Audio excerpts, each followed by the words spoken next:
Welcome to this Rapid Global tutorial video for the Incident Reporting package.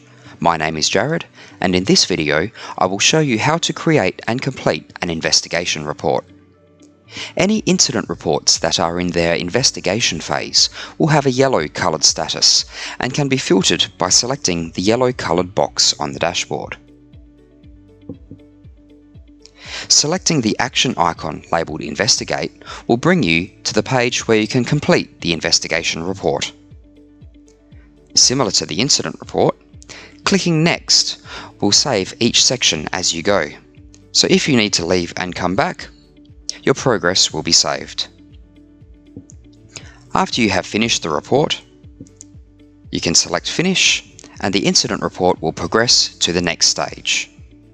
Thanks for watching this guide on how to create and complete an investigation report, and we'll see you again in another Rapid Global tutorial.